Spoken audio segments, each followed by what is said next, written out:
just got back from watching Belle. They were giving these out at the movie theater, and in my opinion, this is probably Hosoda's best work. Mamoru Hosoda's best work. The thing you should know about the thing at least I know about going into any Hosoda movies, that all of his previous works, like the Digimon movies, or the Summer Wars, Girls Love Through Time, and especially Wolf Children. For those, the first 20 minutes always felt as though it could have been stretched out to be an anime miniseries. And because the first 20 minutes of most of his movies feel like they're so disconjointed from the rest of the film. Not necessarily in a bad way, they're just different, not better or worse. Here, well, Belle sort of sets up this virtual world where our her name was there was Ruka and there was Yuza, or it's all right. So Suzu is our main character. And she's basically playing Belle. And sometime in the near future, her name translates to Belle, Suzu. In the near future, everyone's like 5 billion people are obsessed with this game, or this not really a game. It's like a social network, social network apping. And so what happens is it's basically just like the Oasis, but less toxic. Well, they show some pretty toxic parts. Anyway, as I was saying, the first 20 minutes of most of Hosoda's films. Anyway, she is a popular singer, and that's pretty much what it sets up. That she in the first 20 minutes. Yeah, she is like a persona for this virtual world. And while I can definitely agree that the first 20 minutes of this movie felt radically different than the rest, it wasn't necessarily a bad thing. It was just different. In most of his previous films, like I said, like the Digimon movies, the first 20 minutes of those were definitely just setting up the series of the Digimon series and the Girl Up Through Time. And like one of my personal favorites, Wolf Children, the first 20 minutes, in my opinion, was the best part. Here, the first 20 minutes does feel disconjointed from the rest, but it does so in a way that feels different but oddly familiar at the same time. It's trying to like engulf you with all this stuff, like throw a bunch of stuff in your face, but in a very grounded way. And when I say grounded, I mean it's like a crap ton of product placement. You thought Weathering with You had a bunch of real world product placement. This movie makes Weathering with You's product placement look subtle. Okay? It gets anyway. I mean that's the thing. That's the part of the virtual world. Yeah, everything. Anyway, in this virtual world, she encounters this character. She makes a character called avatar of herself. Yeah, she makes an avatar of herself, and then she's basically this popular singer. She got 23 million followers in one day, which is. I mean, I've seen it done. Yeah. I've seen it done. Trust me. I follow a lot of internet. Like we have TikTok, and you don't know. This might be this is basically the reality of it now. Like everything's becoming this. You'll find the next sensation it's happening in someone's bedroom. Anyway, she encounters this character called they call them the Dragon, the Beast. And this movie is loosely based on Beauty and the Beast, where everyone's judging this guy based on how he looks, and they try and persecute him. And there are some scenes that were taken from the animated movie Beauty and the Beast from Disney, but I definitely saw that. I know, but they weren't trying to rip off. It was more of a transformative work, so you can't claim copyright infringement, because Beauty and the Beast is public domain, at least to my knowledge. So the thing here is, in real life, Suzu, she's really a mousy girl. She's afraid to go in social situations. She's afraid of all the online backlash, and she's and you can see how everyone on social media is like torn apart between she's popular and she's too full of herself, and all these billions of people are arguing on different social platforms about how she's a horrible influence and she's a good influence. And again, this is nothing new. Yeah. If you follow all this celebrity gossip that happened, like even before the internet age, you would have this sort of thing, and that's how the reality works. And and the best part is, like, her best friend who ends up being a part of this whole thing. So her friends were Ruka. What's the girl with the glasses name? The girl with the glass. Let me check her name. He has two best friends who are girls. One is a band member who plays the saxophone called Ruka, and the other one I'm looking at the cast right now, voice cast. The other one is her friend called Hiroka.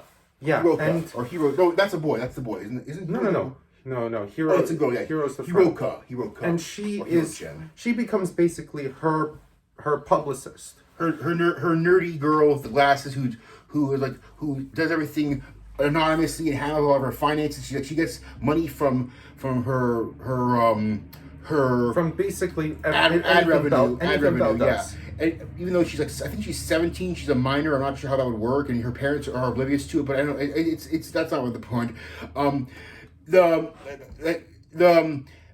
The real thing here that I liked was the social commentary. Like, there's this one scene where this one guy is portrayed as the hero. He's like Gaston from Beauty and the Beast. Everyone looks up to him, and he has when he introduced himself, he's like, "Here's all my sponsors," and 20 different logos. They're parody logos. They can't use real logos because they want to bash them later on in the film. So they have these 20 different companies, and they have all these sponsors who are sponsoring. Like, we're on the side of justice. But the second he does something that's ill-advised, or the second he does something that's frowned upon, all the sponsors are like, "Oh no, we have to get the fuck out of Dodge," and all the sponsors disappear the second he does something that they don't like. So and again, it's really fun social commentary how all these sponsors are like, "Yeah, we're on the side of justice and freedom." What? That guy went on the side of justice and freedom. Justice and freedom did something that makes us look bad. We don't want to be attached to that. And that was a really funny, subtle jab at how all these content creators, but also sponsors, are just we're on your side until you look bad. But also, there's this idea of these personalities are meant to be people that we look up to. Yeah, because in this Oasis, in this world called You, it's called You. Everyone's in the world has a feature based on how they look like in real life. Like the main character Belle or Yuzu, yeah, she has freckles, so her avatar has freckles, and it's supposed to be like an exaggerated, cartoony version of yourself. And that kind of leans into the Beast because the Beast has scars, and this is where it gets very. Yeah, I'm surprised it's got a PG rating. There's just one scene in the movie where they're looking at some cam girls and bras and thongs, and they're talking about how this guy seduced them. Anyway, I'm like, okay, that's really sort of scary. Anyway, as I was saying, the Beast has the Beast has the Avatar has scars, and mental scars. Well, in real life, he's got mental scars. Yeah, well, this is where it gets dark, because it turns out that the Avatar is actually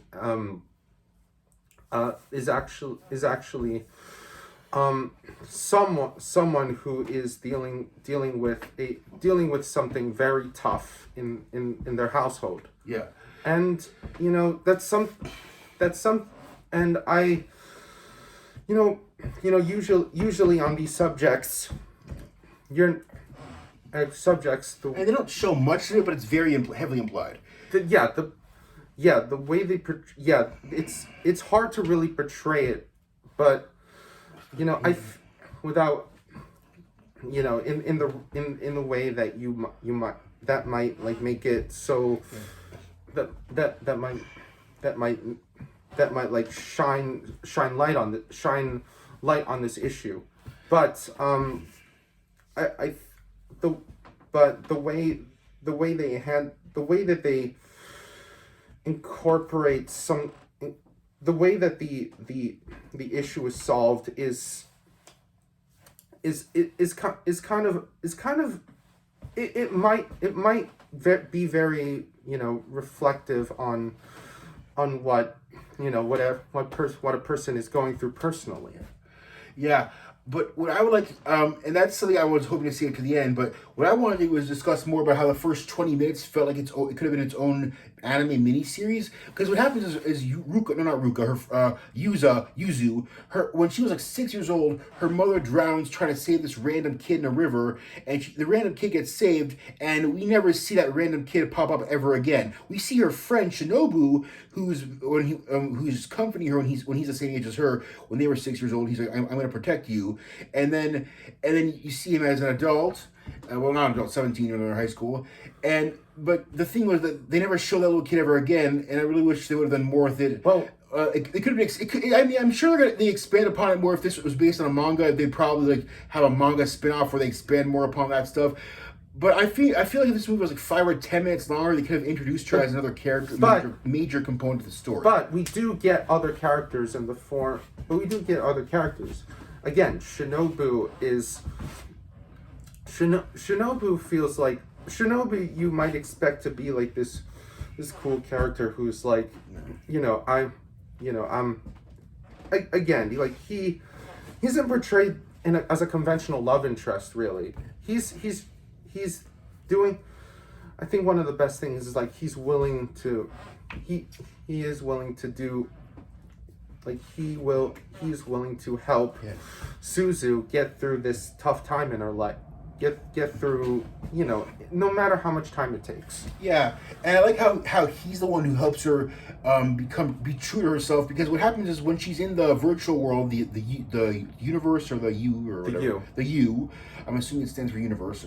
It's easier for me to think of it as universe, but the U, when she's in the U, she reveals she gets this bad guy who's an allegory for Bastion, or I think his name is Justin, and she gets him to shine this light in her face that reveals her true self, which I'm pretty sure is a breach of every ethical standard on every social media site ever, but whatever. To give him that kind of power, people are just okay with it. But anyway, after she reveals her true self and everyone knows what she looks like, she has a hard time singing as her true self, but her friends, with the power of friendship, she overcomes and everyone loves her and all that stuff, and it was nice. I think one of the best parts is that like the other characters are, even if the characters, even though they're more confident with their abilities, they still have avatars on the U. You see Ruka, like she has an avatar, even though she's this other guy, who ended up being the guy with the canoe. I forgot his name. Let me look it up. The guy at the canoe, his name was it Shinjiro? Kamshin. Yeah, Shinjiro Kamshin Shiki. Yeah, Kamshin. I'm butchering that. Yeah, and again, the two of them get together, which is that subplot. Even though it's just basically a subplot, it's still great because the characters are fun and relatable. Oh, I looked it up. The same voice actor of the canoe guy, Brandon Angeman, is the voice actor of the English dub of Hodaka from Weathering with You. Oh, that's the same. We saw this in Japanese, so I just remember that off the top of my head. But like we saw it in Japanese English subtitles, and I feel like that, and I feel like it's very reflective of like what true high school is like, Yeah. In the digital age. The thing is, not everyone is like very, like everyone is like confident, but they also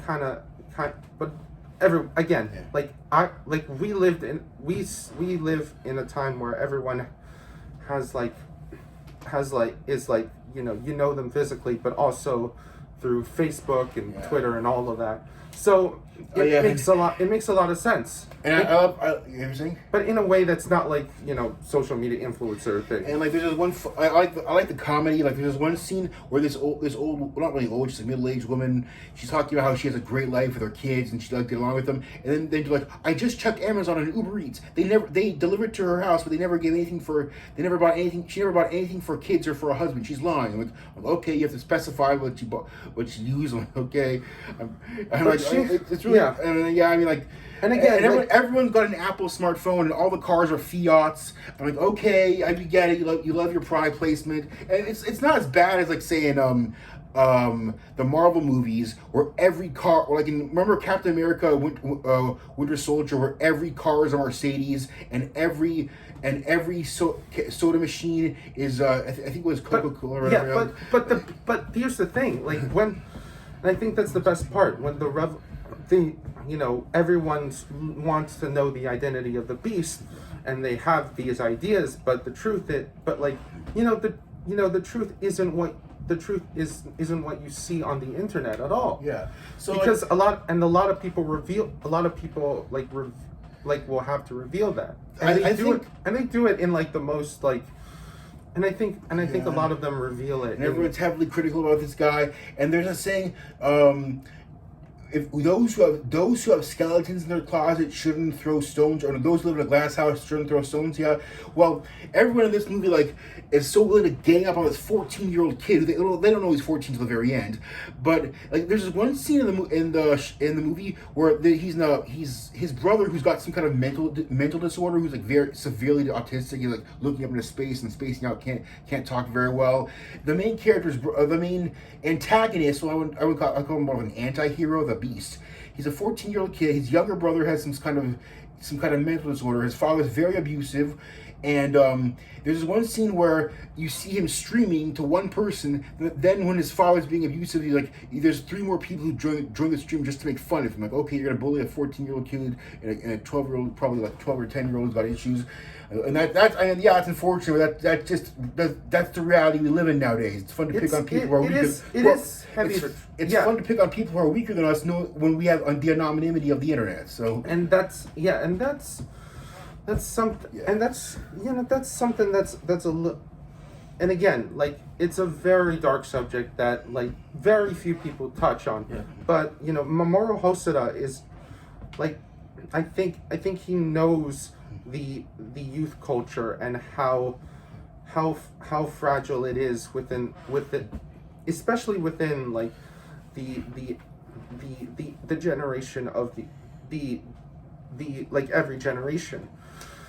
And I just looked up. He's 54 years old. He was born in 1967. Mamoru Hosoda.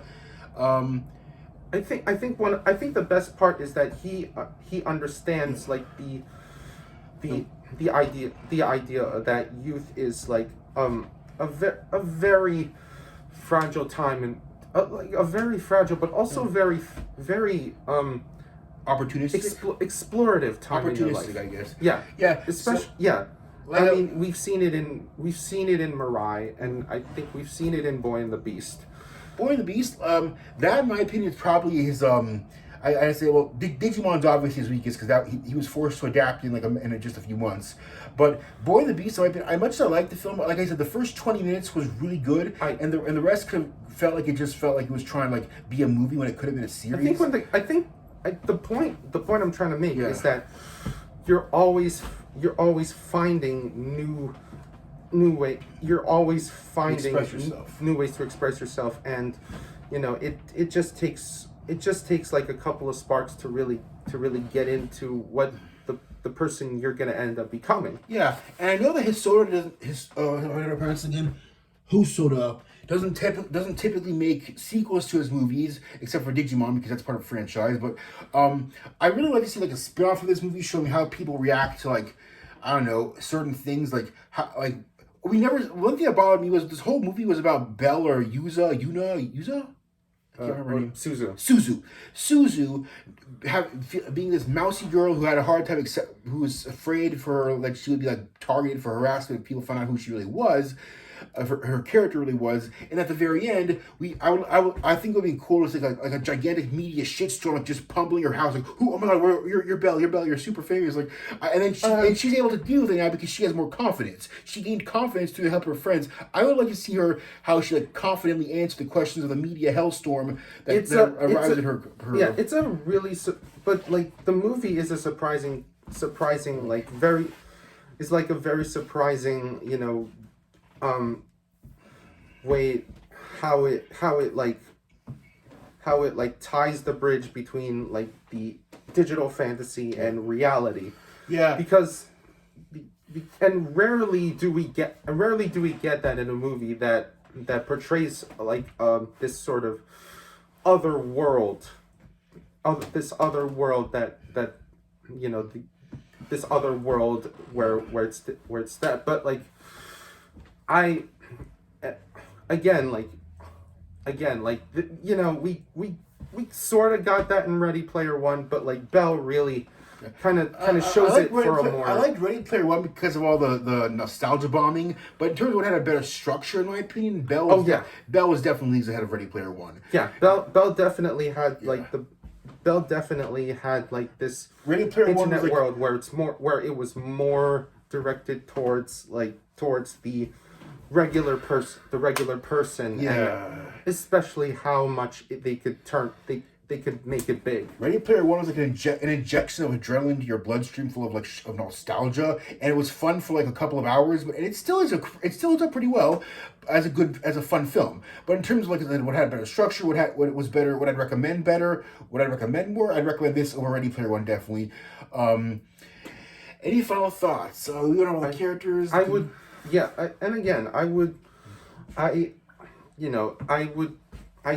I don't.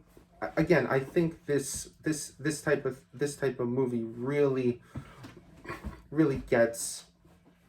I mean, I wouldn't be surprised where we're going, because given like how we're having this little metaverse that's happening. We might, this is might be a precursor of what things to come in real life, but that's just me. Yeah, so this movie has a 96. I looked up 96% Rotten Tomatoes fresh rating, and I think it's a 95 or 96. And I'd strongly recommend either paying to watch this in theaters or buying it on Blu-ray or 4K or whatever, so you can support the artist. Definitely recommend it. It's definitely the strongest film.